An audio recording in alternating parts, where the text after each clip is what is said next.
say like this. All right, welcome back to Snatch and Scotch. We're here with Rock Proto and Tim Elimi. Like that, my French, eh? Bienvenue au Snatch and Scotch. How about that one? A little bit of French in there. Yeah, trying. I got a lot of catching up to do. So we're here talking to some two pretty awesome coaches. I kind of heard about Kim from Ashley, and then I heard about Rock from Karim, which is kind of cool connection. And we did a little workout, which is super fun because it was a 5.5 hour drive, and coming out of the car, we were on the Airdyne and doing light bodyweight stuff, so that felt really good. I wasn't looking forward to barbell work at all. So thanks for that. And then we just lucky, man. Yeah. And then we just sat around here at Pro One talking about like just life and coaching and training and the lifestyle that is like strength and conditioning. And we had some pretty cool conversations. So I want to do this podcast because I want to interview some coaches and talk about what makes for good coaching, because there's so many different coaches in CrossFit and so many different approaches and so many schools of thought. And we touched about this earlier on, how so many people have great ideas but no one is connected.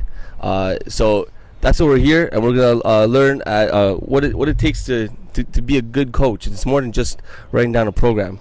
All right. So if you guys introduce yourselves, basically tell us a little bit about how you started into like coaching people. A little bit of background. Yeah. Okay. You want me to start?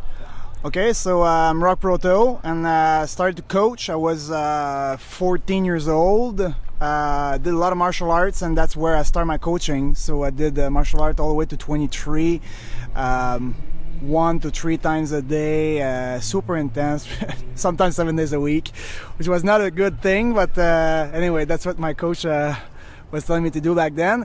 It's not a bad thing. I don't regret anything. But I mean, you're learning along the way. I did yoga after, and I was still coaching there. My first encounter with the gym was a global gym called Énergie Sud in Countsville. I got a very good mentor there called Eric, and Eric's the owner back there, Eric Grandmont. Taught me a lot. I was 17 years old. He gave me my first chance. I was personal training back there. I had little groups, and I was coaching, in a regular global, so cruising around and telling people what to do. Actually, cruising around, not telling much people what to do, because that's how I was going back then. It was just like cruising around, basically. But I learned a lot still, and I was continuing. I was passionate by that. I've always been passionate by that, the physical part. That lead me to do yoga. That was my next step after that. So I did yoga and pretty intense, 8 hours a day sometimes. After it was 8 hours of studying and 8 hours for sleeping. I did that for long enough of a period to realize quite a bit of things just about myself, and to reorient myself towards something that I wanted to do on a higher scale. I let go yoga on the side, then continued to do coaching, because I thought that the world needs more moving than disconnecting, and I thought there was a lot of disconnecting and deresponsabilization from the yoga community, and then I loved it a lot, but I didn't thought that was my part of pie, and I really like to move and to be intense in the things, and I thought it was touching a lot of my friends also, and I wanted to reconnect with the people. Started to do CrossFit. I did MMA actually for a little period, and then got into CrossFit. I was still doing martial arts in the beginning, but I put martial arts on the side because CrossFit was fulfilling everything I needed to be happy. And then I've been doing CrossFit since beginning 2008. I was manager in the first CrossFit gym in Quebec, CrossFit Montreal. And when I started there was 35 clients, and I never stopped since. So went to the games individual in 2009, It was awful performance, but I learned a lot. Hey, you got there, And, man. yeah, That's more than anybody else can say. I got super surprised to get there, and I was really happy. Embraced the experience, learned a lot, did a lot of mistake, and I never stopped, and I will never stop to try to reach answers. And like we were talking, the knowledge in constant movement. So we're just like always looking for answers, and the passion that we have here, and then surrounded by very passionate and inspiring people around me here at Pro One. So it's just gonna help me to go forward with that and to just never stop. That's what I want to do. So we're going forward since that time, and we'll never stop. Yeah, I agree with that. We came off the car and I didn't want to train at all. And then just like warming up and talking to people, and it's just a good vibe here at Pro One. I had an awesome workout. I felt really good. Yeah, and it's just like the environment is so good to train. You could have like the worst day ever and come in. As long as you show up, you're gonna get a good workout. All you have to do is show up. It's idiot proof, which is nice. It's good to hear you saying that, because we're talking about moving weights and getting better, moving weight, getting better, and then pushing hard and competing and achieving stuff and doing PR. But what we're really looking for, I think it's experience. We're talking about that. We're looking for a great experience where we're going to be happy at the end of the day, and whatever it represents, and if it's great vibe, and if it's people that are cheering for you or people that are smiling at you while you're doing the stuff, the experience is going to be good. And even today we didn't do any PR. Nobody, we didn't put anything on the whiteboard. We're just like cruising, having fun, enjoying listening to music, and then we're taking a shake at the end, chatting about things that passionates us, and that's the experience. And I want to reproduce this day in, day out for the rest of my life. It's an awesome bro session with my wife. It was awesome. Session. That's great. So how did you get started with all this, Krim? Yeah, man. So my name is Kareem Elimi. So I don't know where to start, because there's so much things to talk about coaching. I can tell when I begin first. So I started when I started coaching. I was like 16 or 17. I was in my high school. I used to do track and field. So that girl was responsible for all the sports. She said, I want to coach a little bit. I'm like, I'm just running. That's it. I don't know anything about just my technique at the beginning of my classes, and that's it. Well, just give a shot. So I just started training people like this. And then it was like I wanted to go on university and do some kind of kinesiology or something. And I found a program in University Laval in Quebec, which was specializing in coaching, for high level coaching. So I was like, I want to be like a high level coach in track and field. I would do this. And so I started to work in an energy cardio, which is like a kind of global gym or something, like a conventional gym. So I started to do personal training without any science behind. It was just what I've learned. I want to put it on the. You kind of went by feel experience. Exactly. What I've done, I will just transfer it. I think that's where every coach should start. They want to transfer what they learn, so they're reproducing what they've learning at the very beginning. So for example, Rock learned when he was young as a martial arts athlete, when he gonna try to do it again with those other people, and then you learn from the experience, from your errors and from your victories, and and then you realize you're like, I'm making a little too many errors, so you gotta go and study some more and constantly learn. And you're learning also all the errors your coaches did with you also. That's right. I saw so much things man, I would be so much better in track and field if I would do this, if we would do that. And I remember I was doing my cross country season, September to November. I went to the Canadians 2 times. Then I was going in winter. We're going inside track, and then I got split shin splints, both legs in March every year. Going intensity so much hard, full sprint on the track, but we were doing just running. No strength, no workout in the gym. Nothing, just running. We're 17, so that's a moment that you gotta really work on, and that's a really good moment when you can work on your speed, on your power and everything, and go in the gym and choose this.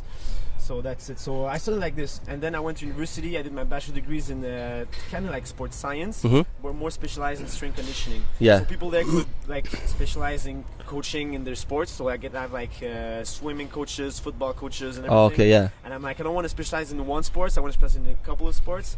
So then I start to coach handball. I start to coach and to do my strength conditioning stuff with those handball players, with football players, hockey players. So I started like more doing that kind of stuff in university. Yeah.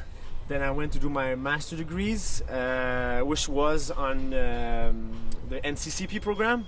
Like how it works in Canada. Is it like very efficient? Does you have to put in more effort on it? Does it is like a good thing for the government to put it in place? Or we're losing money or something? Yeah. So it was my first touch with all those sports. Like I'll call it in English. It's like sport amateur. It's like all those sports who get a federation. Oh, okay. Yeah. So I got in touch with those guys and all those coaches in every sports and major sports in Canada. So it was like in sports pedagogy. So I think I've been around with a lot of books about it, and then I applied it as a teacher. Yeah. And then I wanted to go on the fields, and in that moment I started CrossFit. Yeah. So as I was like in my master. Yeah. And questioning about what is good coaching, and watching everybody and take notes, and you know I was making myself ahead about it. Yeah. I started CrossFit, and in CrossFit, like I started in 2011. 2011, yes. So it's been like 3 years almost. Yeah. And CrossFit was not at the beginning because it started so much earlier, but it was in the beginning in Quebec, in the province. Yeah. And as like when you get out from a master's degrees, you always like you get like that critical mind that is always there. You're looking at something, you're always questioning yourself about something. Why is that? What is that?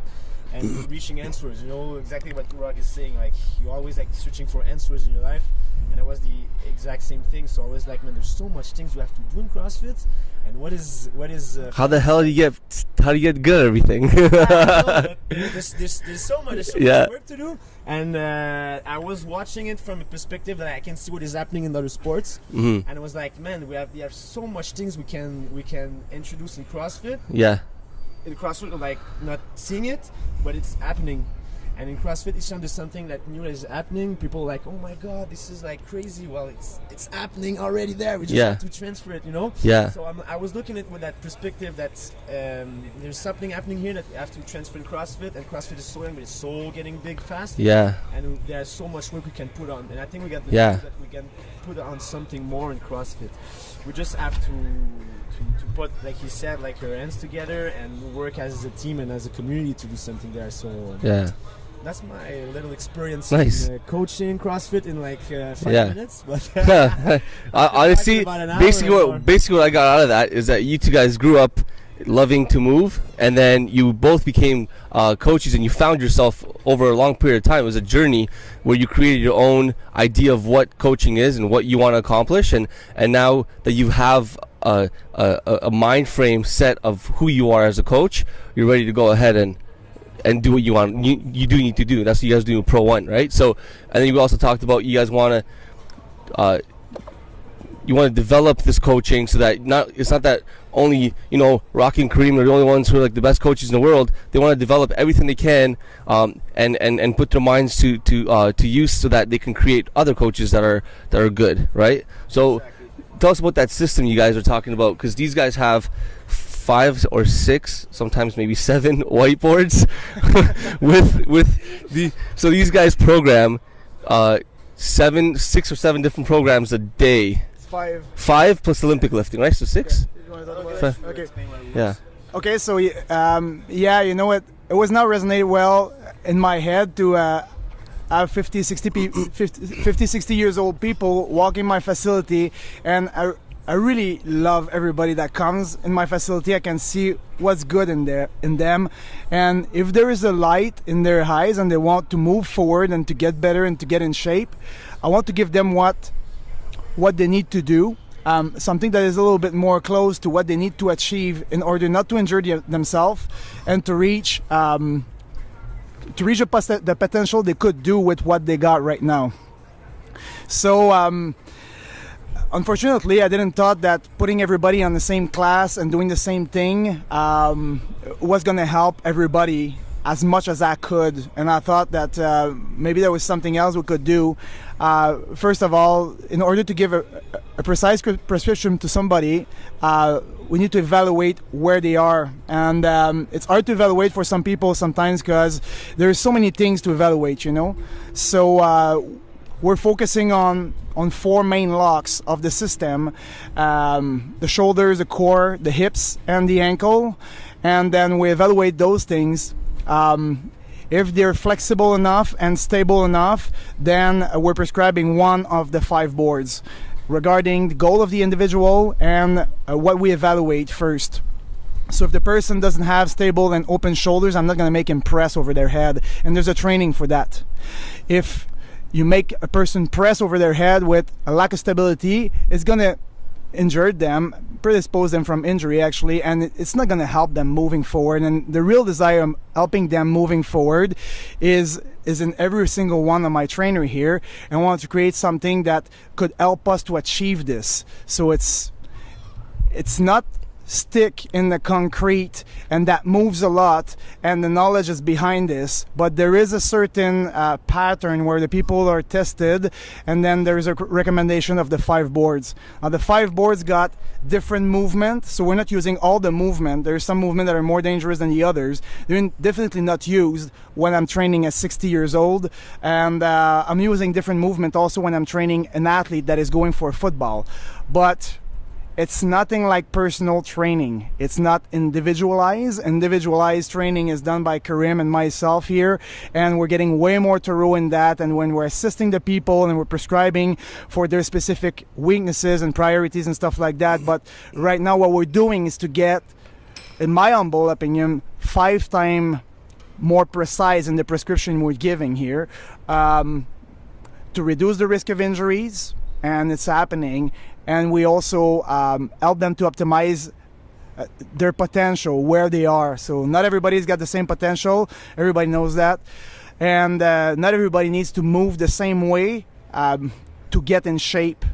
And there is some movement that are more dangerous than the others, and we are acknowledging this and prescribing accordingly. So if someone like can't press overhead, for example, they're on board number 1, I'm assuming. Yeah. And then how do they get to board number 2, or do they ever progress to board number 2? Or well, as I said, I'm doing some assessment in the beginning, so everybody's spending 2 hours with me, and there is 2 hours of testing.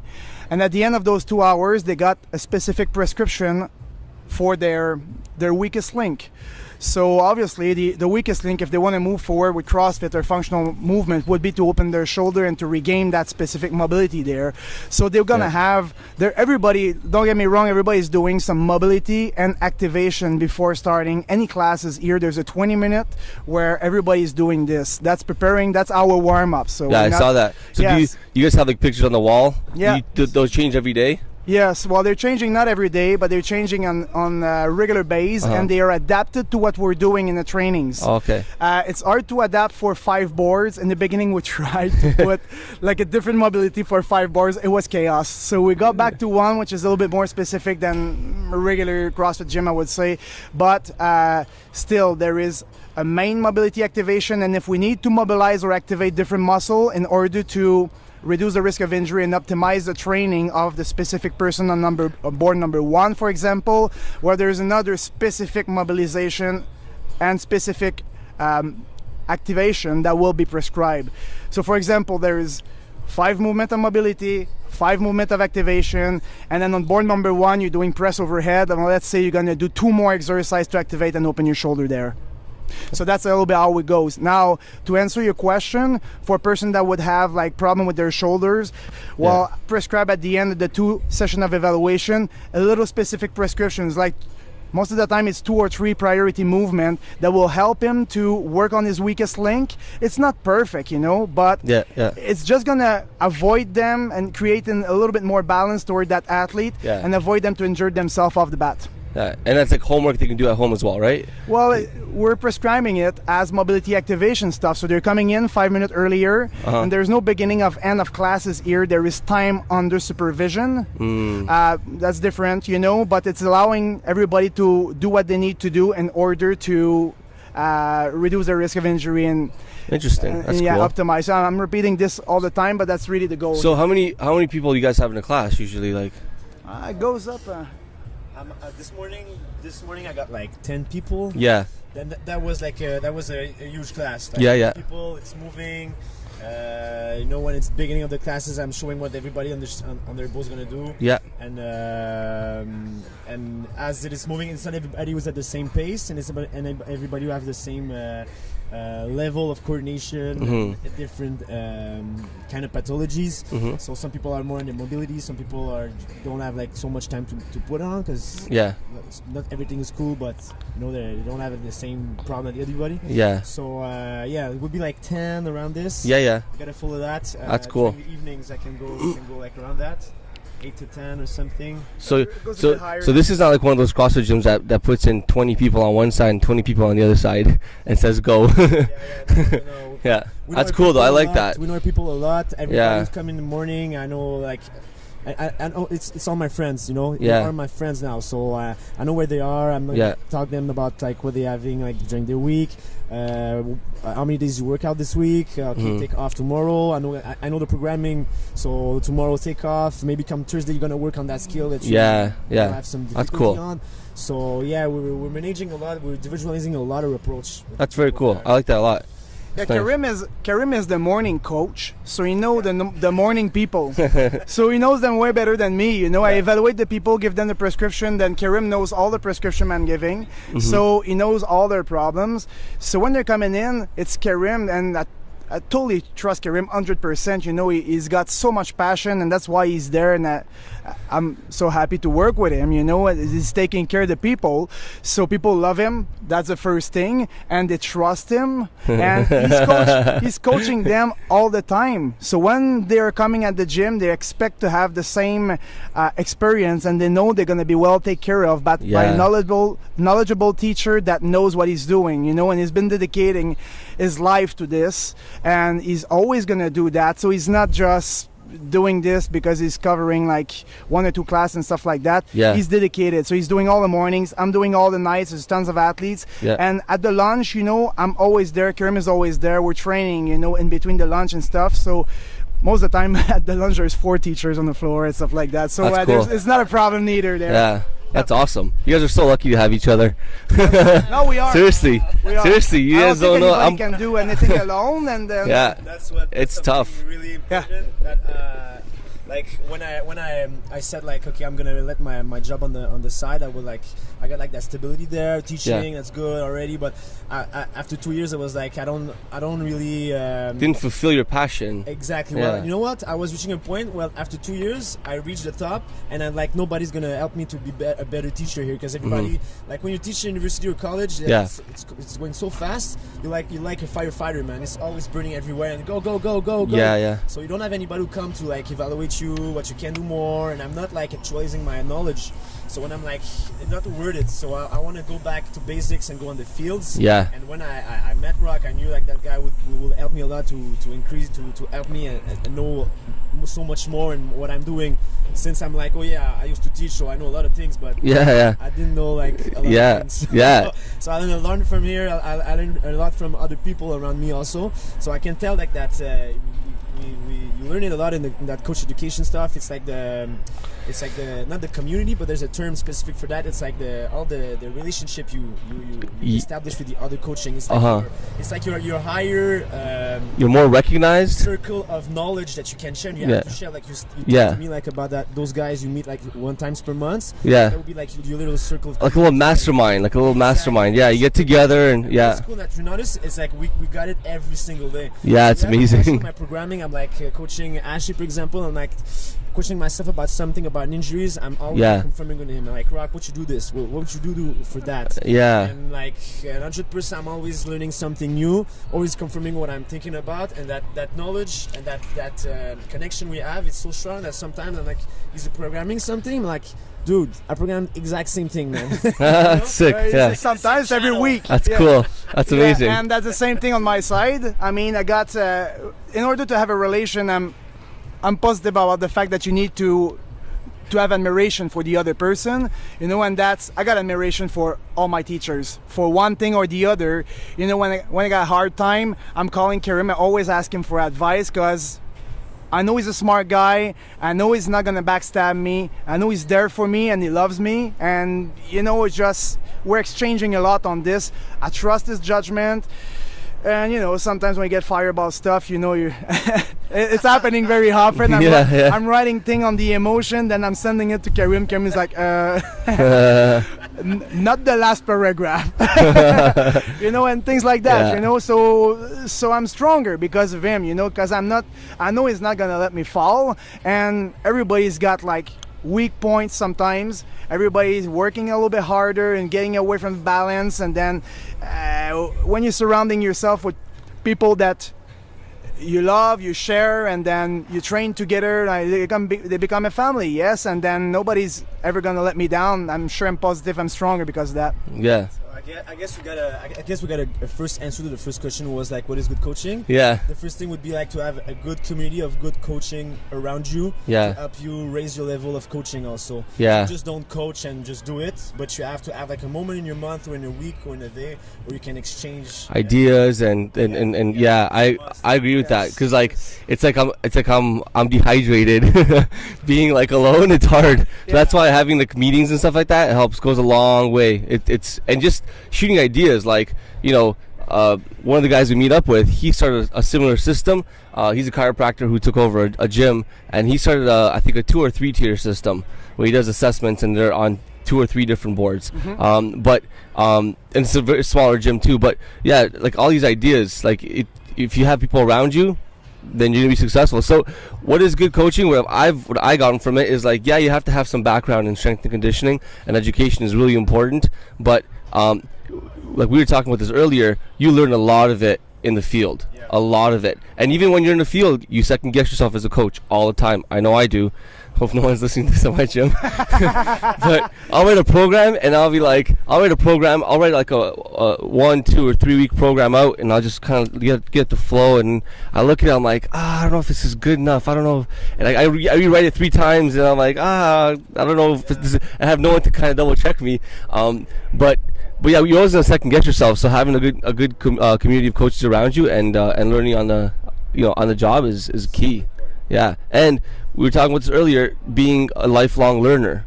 Because you're saying knowledge is always flowing and changing. Look at CrossFit. People were coming into CrossFit thinking double unders were hard, and now people are busting out triple unders like it's easy.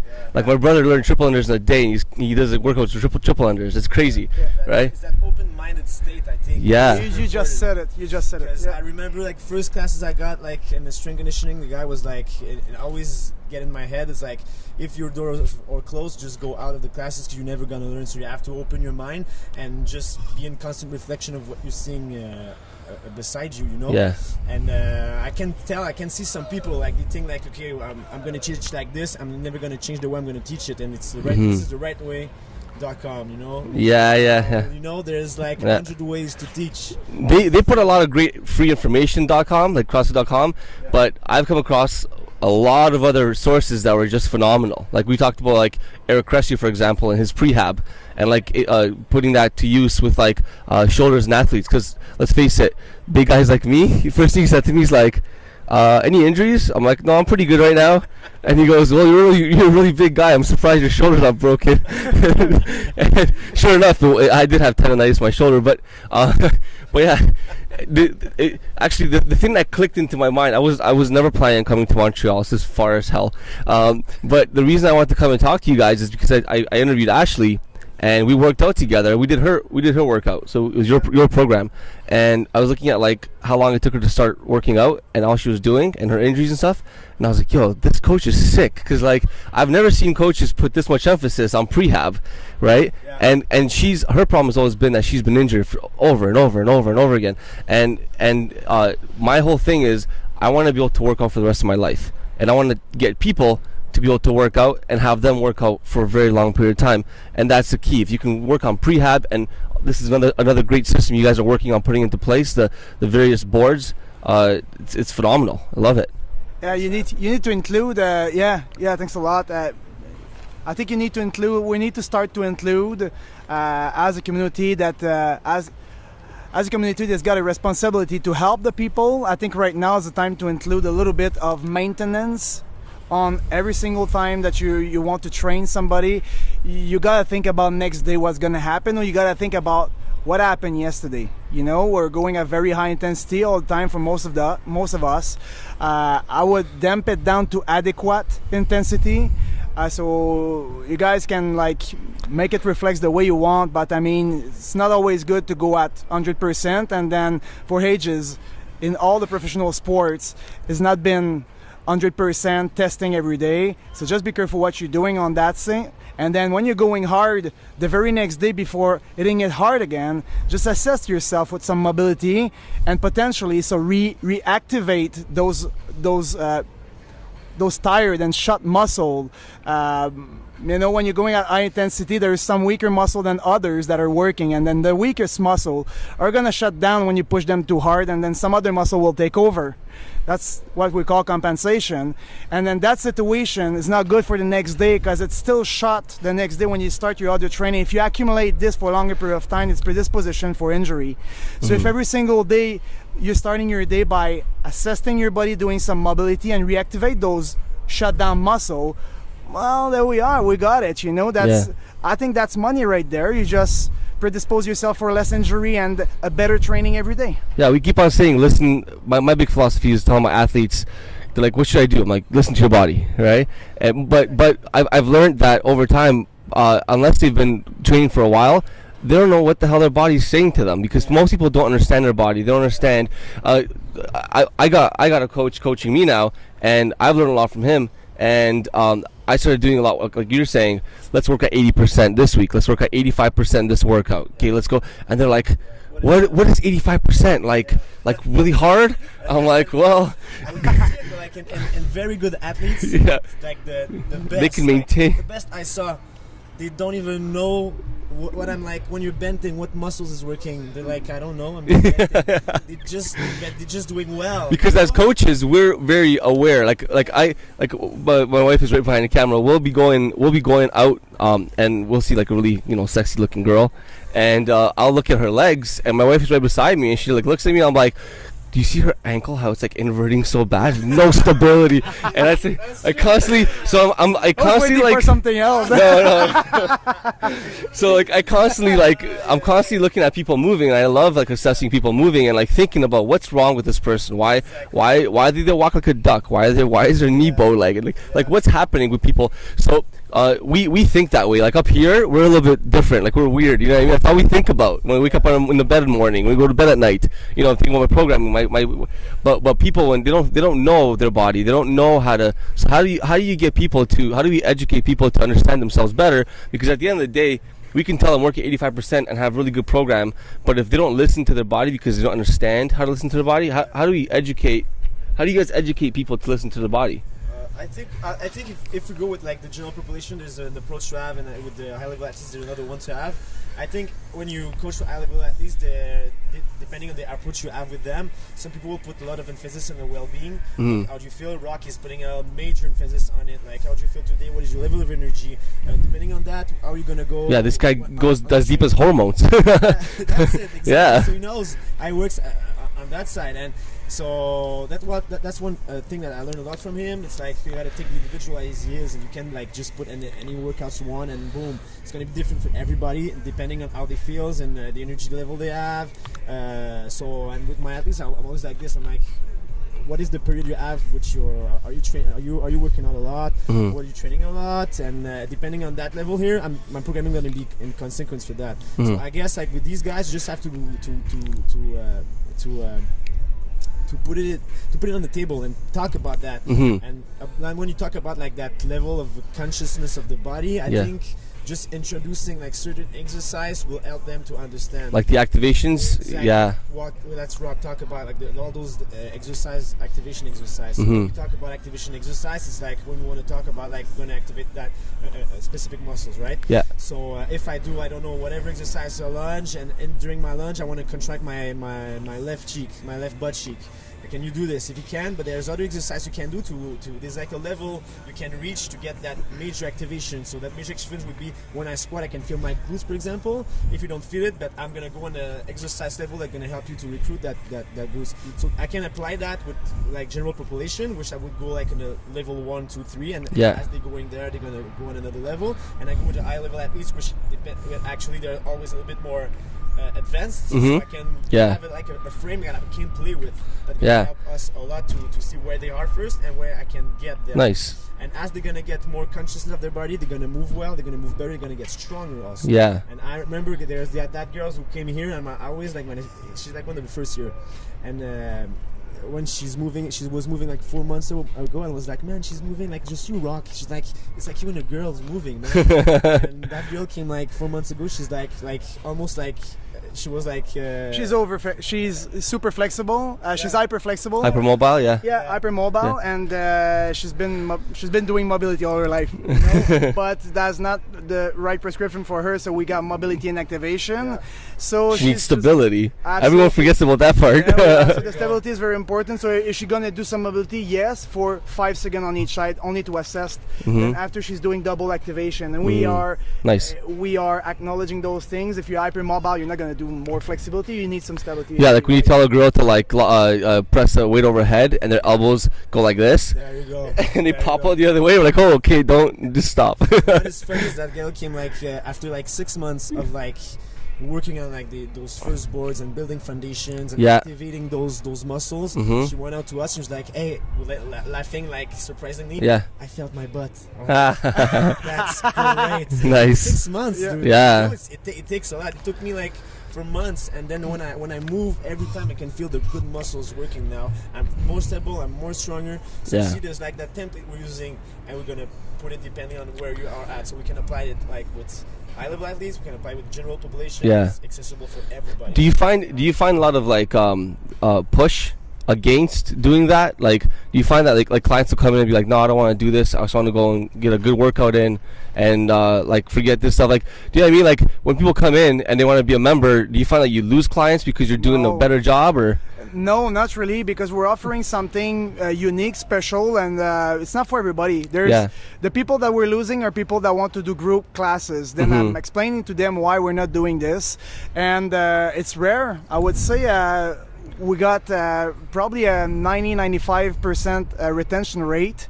And we're a little bit more expensive than the other people, but you know, we're putting more work. There's 5 times more programmation and then activation, mobility and stuff like that. So we're spending tons of time outside the regular classes, educating ourselves, working on new things that are not existing right now, and that worth money also. And the other reason why I'm a little bit more expensive is that I want people to be committed to move forward, you know, and everybody's got result here. Every single person that is crossing my gyms got result. There's something important I wanted to talk about also. Sorry, I'm coming back. Like Karen was talking about something, and it made me realize something also. I could hear everybody saying, oh yeah, you know, you're assisting the people, you know, how the hell are you doing this when you got like tons of people walking into your doors? Because some people are stuck with that and they don't have the time to do it. Well, I think that if people are asking themselves, that would be for the gym owner and the trainers, when you don't have the time to say hi, how you doing to every single one of your client, there's too much clients in your class. And you're not providing a semi-private facility, you're just a regular global gym and nobody's got any supervision. So you're diluting your product. And if you're saying hi to somebody and you're the same coach every single day and you're committed to make them go forward, you will absolutely notice right away if that person feels great or not. And then if it's like, oh, I don't feel that good, then why don't you tell them, okay, cut it 50% on the intensity and volume today. Just chill out. You know what happened? You know, are you okay? You don't want to talk about it? That's fine. Just take it easy. Don't push yourself, and that's fine. Is it gonna make that person feel better? Yes. Why? Well, because we acknowledge her state of mind or his state of mind, and we care about it, and that's love, and that's never bad. So I love that. There we are. So just talk with your people. Yeah, you know? Ask them, say and they hi. feel bad. They come in, they're like, I'm not feeling good today, and like you don't really want to. You want to push them to do the workout. You don't want to like crush them though, right? And then they feel bad, like, oh, I had a really bad workout today. I'm like, dude, I go, you showed up today on a day you probably didn't have a good day on. You showed up, and the fact that you showed up and you did this workout, I guarantee you right now, you did a better job doing this workout in my gym right now than any other gym, right, that you'd have gone to and worked out by yourself. So I always tell people, like, your worst workout in my gym will still be better than your a crappy workout in a regular gym. Like you're gonna kill it because you're here, right? So I told her, and it's not gonna stop their progress. If anything, it's gonna help them recover from the stress or whatever, and then hit it hard next day, right? So, yeah. So I had one last thing to ask. Last topic. You guys train a couple of pretty cool athletes.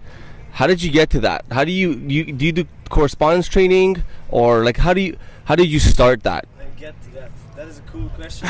Because like that'd be pretty awesome to train a. You know what? I'm the kind of guy who's like I work really hard on what I'm doing, and I got so much things I want to give to people also, but I'm still in the state of my career that I still want to learn a lot. So I'm learning a lot from Rock also. He's my mentor though, so I'm learning. Like he's my principal. How you call that? Like someone principal. God. That's my God. I don't think you said No. We're exchanging a lot on the things. I'm learning like. Yeah, he's your mentor. I can't say I know everything. I don't know everything. Yeah. And I still need to like get some information and learn. And I don't want to go there take those seminars and some seminars. And so I'm still in the process of learning. And but I wanted so bad to give what I still. The minimum, the things I got, you know. Yeah. And when you want to try to go inside in CrossFit, it's a little bit hard when you don't have any gyms or something, because you don't have like a crew at the beginning. Yeah. So you're like just like working on in a CrossFit gym and talking with people. And I always remember I was that regular guy training, and like, but I was like, man, I studied so much things, so I was looking at everything like, this is this. I was like always like a critical man, you know. Yeah. I was like, I want to start to coach guys in CrossFit, and I think I can do that, man. Yeah. And I know like the first guy I was seeing, he was like that, you know, that super powerful guy, like he's like a 275 snatch, a and jerk, and he's like, this guy's the next going across the games, but his engine have to work. And I was like, just going on the side, like, hey dude, you know, if you can work your conditioning in that way, it could be so much better for you. And he was like, looking at my 175 squat snatch, my 200 squat clean. He was like, what I'm gonna learn with you? I'm like, it's okay, man. So I was like, and I'm the kind of guy who's like going like pushing doors, and I want it like right now and pushing things, and I want to make things better and improve things like so much. So I was like, I gotta take like my patience on the side and just like go with the flow and put my chess game like strategically, but like slowly, like, and let it come to you. Well, at the beginning it came from like I was doing CrossFit, like it was like my second years. I was in a big box, like one of the biggest boxes in Quebec, CrossFit, which is super good, and all cool guys there, like pretty cool guys, and I went there and I got qualified for the regionals as a team, guys. I was like the third guy. You know? Nice, yeah. So I think at that open I finished like 101. So now the guys was like, the guy who was coming from like the underdog guy, came from nowhere, and then he got a spot. So everybody like, what you doing? No. So they start to look at what I'm doing. So I got like one girl and one guy was like, I want to try to. Can you program me? I'm like, I'm gonna try with you. That's cool. So I started like this slowly. I got like 2 people. Then the other guys decided that their shape was changing. They were getting stronger, powerful, and they was like getting a good progression. Yeah. So now the people heard about it. They want to try. And then I got like Tonic CrossFit. I think I got like after this like 20 guys there. And it was last summer. It was pretty crazy because I was like programming individualized for like 20 people. Like and I was getting my mind like burning out. So I was like, I gotta find like a structure so I can help like a system. So I can like give a service that any people which is not like whatever is your category, with your scale, your master. You're beginning, but everybody deserves like a well-structured program. If you don't have it, well, I can give you that service and help you, you know. So, and if you want to reach that another level, well, I can individualize. So that's the separation I've done. So I've been like this, and then I was coaching at other places. I made relation with people, and then people heard about me, and it's like, I'm gonna give this guy a shot. It's just like people got to know me, they give me my shot, and I just prove what I can do, and I just real hard for them. And I think it goes a lot with like how you want to take care about those guys. Like I don't want to just like throw programming and be like, I'm already stab and I'm doing this and just don't follow my program and that's it. I want to make a relationship with those guys, and even if you're like that guy in like north of the province, I want to get to know you. I want to see you move a little bit. Yeah. And you know, I want to make a relationship with you. Yeah. So it started like this. I'm working right now like this. I work with a couple of pretty good athletes also, which are always impressing me. And yeah, that's it, man. I started like this. Yeah. So I built the foundations. Yeah. I think like I started from the bottom with like all those person there at Coach CrossFit, and yeah. Nice. That's awesome. Yeah. That's cool. Now you're a badass. I'm not the best, but I try to do the best I can with my work, and I think I have so much more again to learn. And, I'm learning from my experience with those guys also. So in every competition I learn something, in every workout I learn something. Every time I'm working out, I'm working. That's awesome, because it's so different coaching athletes and regular people, right? It's like you're becoming a whole different coach. Like you're two coaches now, exactly. Right? Because like we went to a competition. I was competing with my little brother, and he used to be very weak, very very skinny, and now he's jacked, like just like amazing physique, and he's been CrossFitting for like 2 years now. And I didn't realize how strong he got.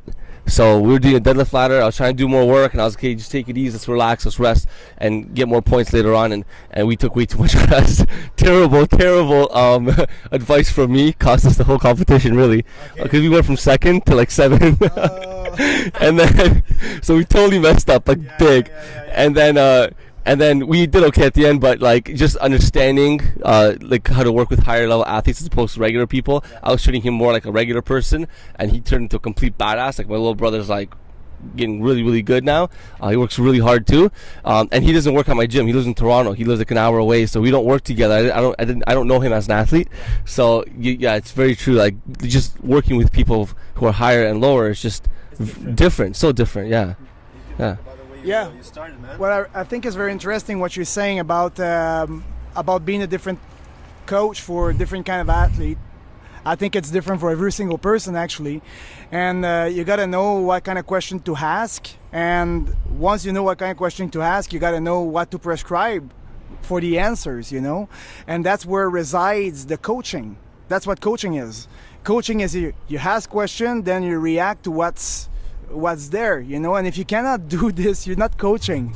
If you write something on the board and you're not able to just say to one person, oh, you know, you gotta damp it down, you know, you're not a coach, you're a motivator, you're a gym owner. So get some knowledge to be able to help your people where they are, at the level where they are, you know.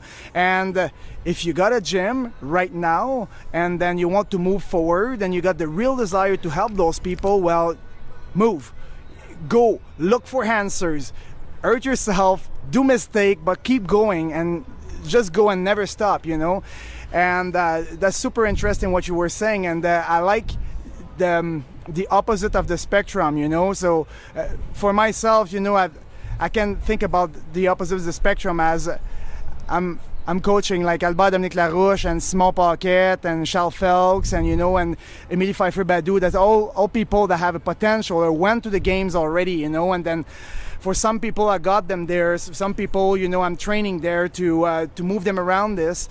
And then I'm also training like a 80 years old man that's on 16 pills.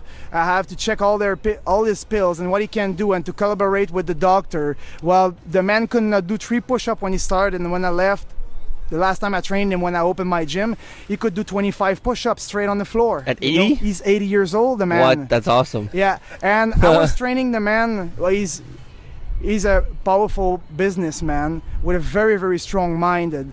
And of course, you know, everybody's telling him to chill out and he doesn't want to. Well, chilling out in this case would kill him. He's powerful enough to do the work, and then we'll work it out gradually. And then the amount of work he could do at the end was quite outstanding. And then twice he fell while I was training him, and he put his hands on the floor, and he did not crush his face, and he did not break anything, because I'm making him doing push-ups on the floor and standing back up and laying on his belly. He's the kind of guy that's gonna make him do burpee? No, it's hard on his wrist, it's high impact, and I don't think it's it's good, but if he's got to do a burpee, he's going to be able to do it, you know. So therefore, in his case, basically he needed some functional stuff like climbing up the stairs without his hands, you know, walking, squatting down so he can sit on the toilet bowl without asking, and then bending forward using his posterior chain and shifting his weight on his heel, then using his arms in the proper fashion so if he falls he can catch himself, then pulling stuff, functional movement, you know, moving on one side and the other so he can keep his balance. So that is one thing, but all the base for his man was the same base for the Olympic athlete. That's the same thing. Then from the Olympic athlete, once the base is filled up, you know, once the hips, shoulders, and core and the ankle are properly locked down, flexible and mobile, then you're moving up, you know, and then you're going to other skills.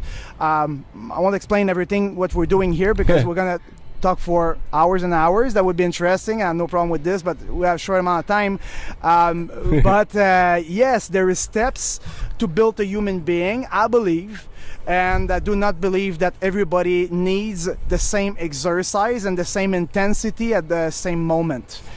So if we can do something that's a little bit more precise to help a little bit better the people, let's do it.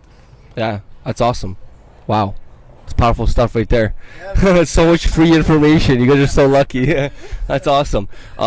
So anything you guys want to throw out there? Like you're developing a program to coach your coaches in implementing your more individualized approach to training. So people come into class, they do their mobility and their stability work, and then they start the board and they go. Is that correct? It starts a bit before. We evaluate every single person. Oh yeah, so the evaluation. Yeah, that's important. Yes. It's 2 hours in private with me. So I know everybody, head to toe. You know, so if they have like health problem, I will know it. If they injured themselves, I will know it. And then after we're starting, I got to make them doing tests for 2 hours. So we evaluate all the spectrum of the human being. Then I'm taking notes. And after that, I'm sitting down and I'm taking time to make them a priority prescription. Mm-hmm. Then they're starting every single workout with this for a certain amount of time until they're getting fixed. Then they're coming back to me and then they say, okay, do they do a re-evaluation? I'm not doing this, but I'm doing it every day kind of. Oh, because you see as they're progressing. Okay. We're always there. Yeah. And one other thing that you can take for cash, somebody that's got a weak link, it's gonna remain weak for the rest of his life. It's not at 25 years old that you're gonna have like a weak rotator cuff at 25 years old. They're gonna remain weak for the rest of your life. So you will have to put some time to strengthen that link for the rest of your life. Mm-hmm. And maybe not at the same intensity, but if you stop working on your rotator cuff and you keep doing push-up, burpees, and bench press, it will come back. Mm-hmm. You're predisposed to this, and it's been weak at that age. It's because you've been dragging that and not doing the right thing for so long. Then you know you're gonna have to take care of that stuff. Yeah. So it's not something that there's no magic pills. Take care of your body and know your weak links. Yeah. I think that would be another answer for the first question. Yeah, that's right. Like no magic pill. Any trainer knows that you gotta evaluate first, then you gotta assess first, then to implement a solution or a workout or a work plan, and then.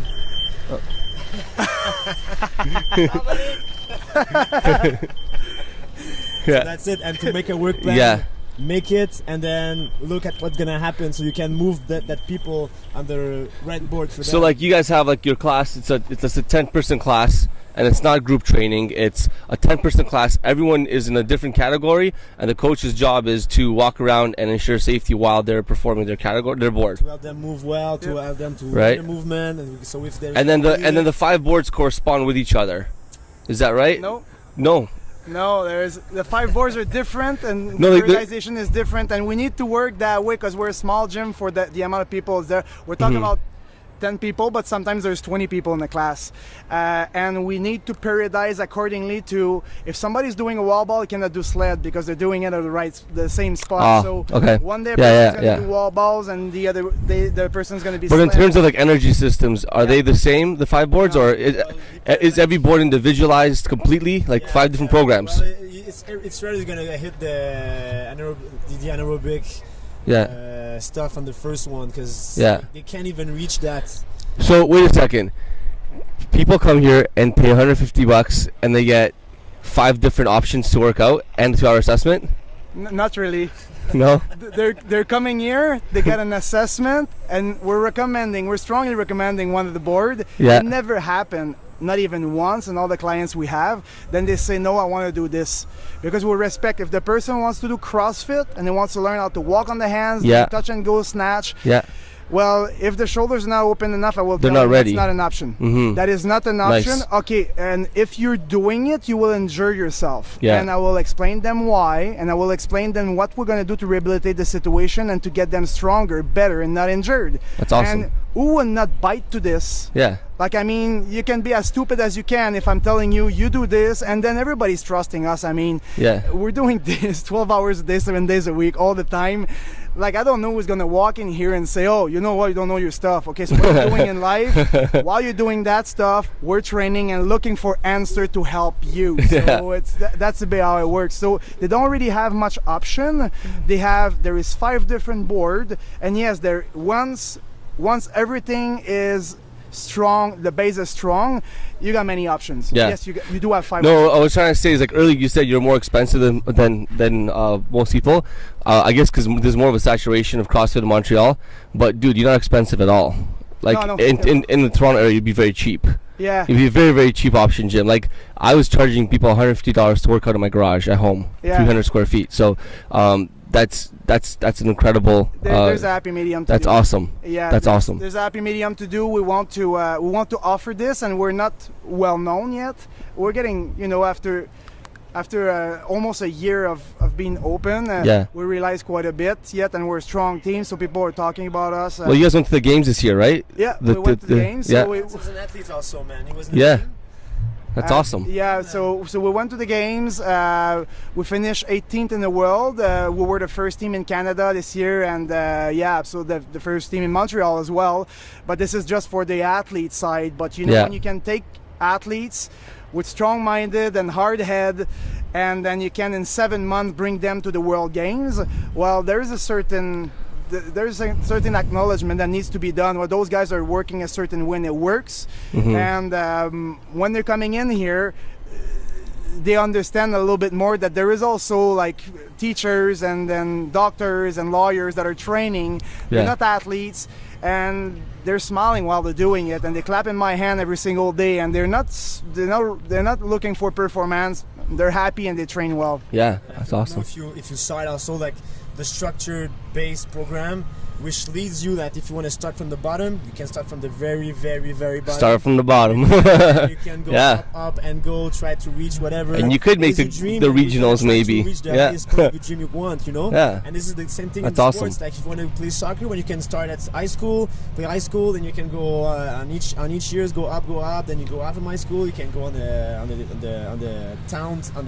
city Yeah. city group. So there's must have a structure somewhere to help people to go beginning from the bottom to go at the highest. That's level. interesting. I never thought of that. Like it's so simple. Well, and Like there's they not- do it with there's not soccer, they do it with hockey, they do it with every other sport except for us. Everybody do that. remains Yeah. the first point I was talking about. Like Nice. CrossFit is so young and there's so much things to do it. So that would be like the first base. Like we got to build a foundation where we can begin where I want to get, what I have to do to get there, and where are the tools now. Yeah. So we work on the tools now. Yeah, Nice. and the difference, that's amazing what Karim just did. And he just said something that is right there. And then the problem we have sometimes is that most of the people are 25, 35 years old, and they don't want to start at the bottom, because they're 25, but What do you mean? I play university basketball. Why would I start at the bottom? You crazy? But that's not about basketball. Yeah. It's about fitness, and it's about being functional for the rest of your life. Yeah. And the functionality is something else than performance basket. And I will tell you, functionality and performance are absolutely two opposite things. Sometimes I'm gonna cut on functionality and I'm not gonna cut on mobility and activation because I have too much volume for my athletes when they're very close to the competition. But off season, you try to build as much strength and as much That stability. base, yeah. There we are, so you can Yeah. abuse the body Yeah. through performance. And if it's not done and you abuse all year long, Yes. chances you're gonna Oh, get yeah. fucked I like on. that. Yeah. Yeah. You train to be good, and then you train to be good at performance, not at training.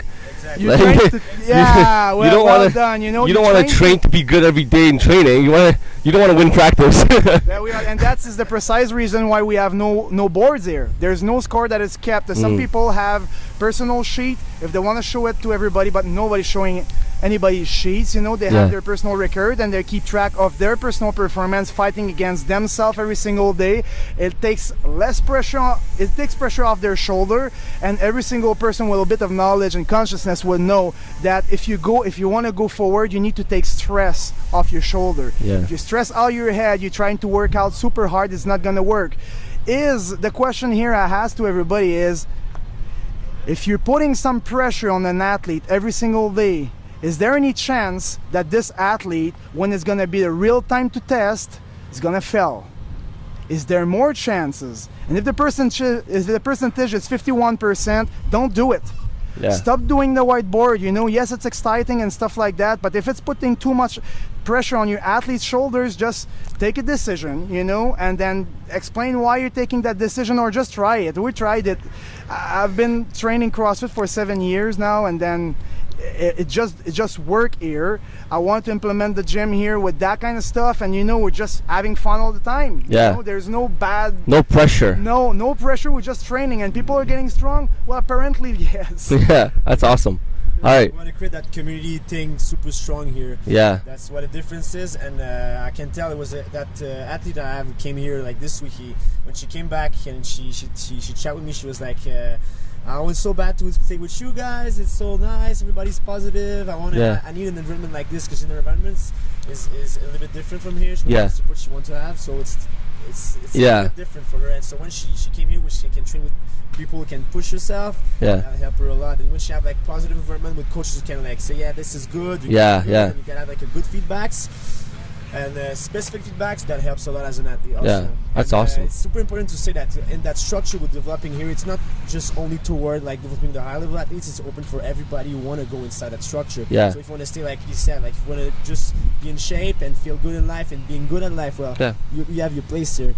Some people will say, yeah, CrossFit, like I think that's why there's not like in structure based program in Canada, because there's so much place for like the people who say like, I do CrossFit just for fun, I won't get it like super intense. Well, you can have fun and being a high level athlete, you can have fun and just being in shape. You can have fun and just want to move. You can have fun on board number 1, 2, 3, 4, 5. You can enjoy every level of that. CrossFit will help you fulfill like what you want to do in life, depending on what is your goal. So if I want to be a high level athlete, CrossFit will help me. If I want to be better at life, CrossFit will help me also. So there's not like just one way to think like, CrossFit just for fun. Well, it's for fun depending on your goal. You know? That's awesome. And it's supposed to be fun like on every type of goal you're gonna put on also. So that's it. I think it's the difference we have to put on, because that's awesome. Thanks, guys. That's awesome. I feel like when I first started CrossFit, I was doing my own strength programming and stuff, and I was putting for myself and doing a bunch of things at global gyms, and then I found CrossFit. I was like, oh, this is like what I'm doing, but like better, because there's more stuff involved. And then I'm finding your approach to coaching, and then what I'm doing at my gym, and I'm like, it's kind of like what I'm trying to do, but it's better because it's more consistent and systemized, and there's more involved. So it's really cool to hear. Thank for you. sure. If you can help us, man, in any way, man, just stay in touch with us, and we're gonna be happy to help you, man. Yeah, absolutely. So, couple of things before we end off. Thanks to Jamie for the Projects hat. Shout out to Jamie Canada East.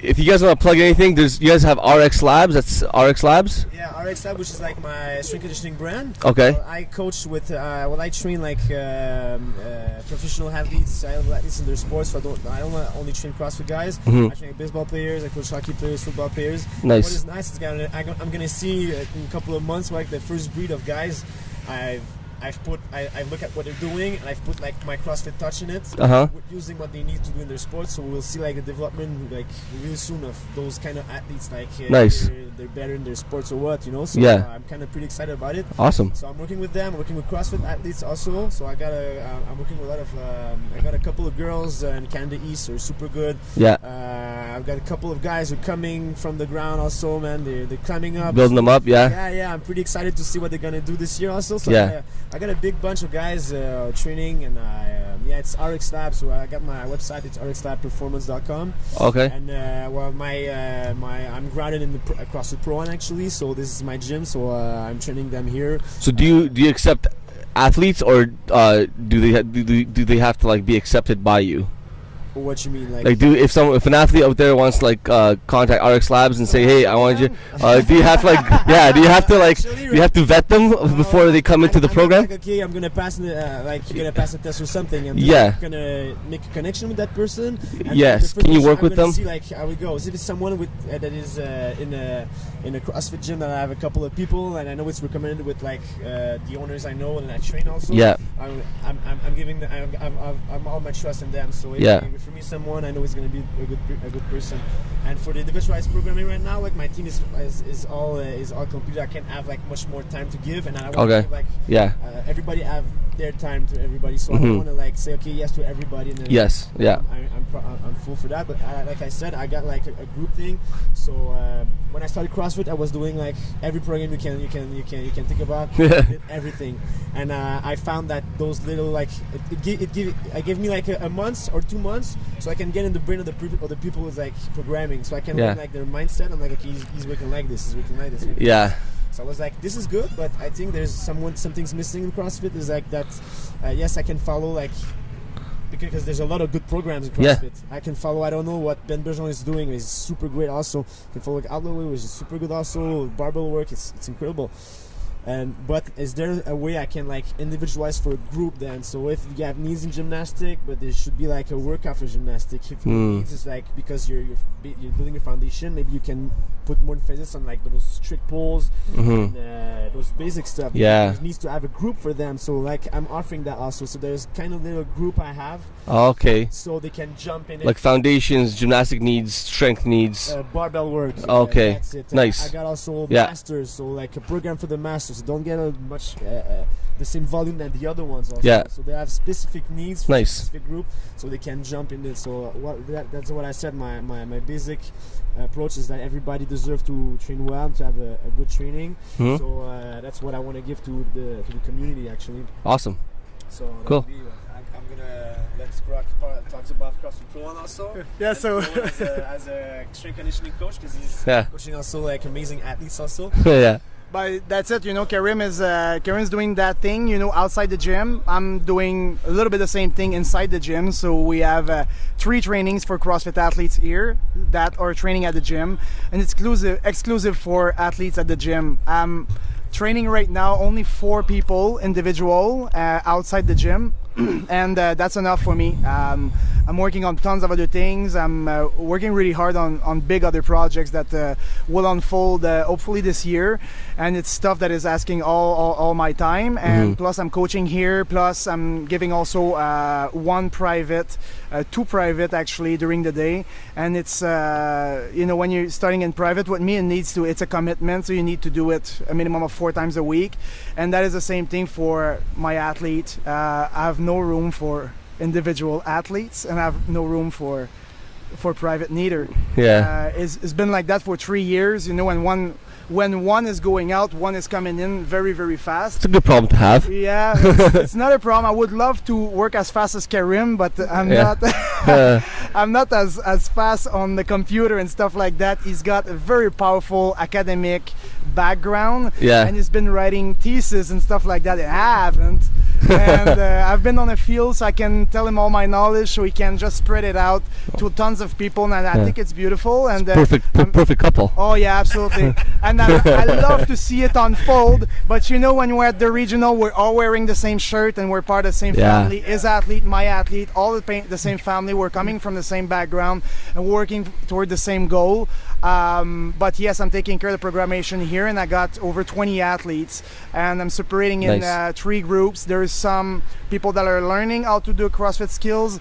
The other people are learning, it's the competition board, so we are always programming toward the periodization to compete. The next competition we're going to go is October 4th. And we're periodizing toward this. Some people need to do a little bit more strength, and some people need to do a little bit more gymnastic. We could spread the trainings in 50, but those are the 2 main things. And there is a group that is following strength, there is a group that is following gymnastic, and the other group is following the learning how to walk on your hands, do the handstand push-up, do the muscle up, do your snatch, do your clean, and all the stuff that people need to get dialed in, and that is our introductory to CrossFit, because the two first board are not CrossFit. There's no Olympic lifting, there is no dangerous movement, it's not dangerous movement, but more precise, more difficult and more complex movement. They're just not part of the two first board. Yeah. That's it. You said my two favorite words: individualized and periodization. I love those. That's right. Back to the first question. All right, done. All right, done. Okay. That was cool. That was awesome, guys. Hey, thanks a lot. Yeah.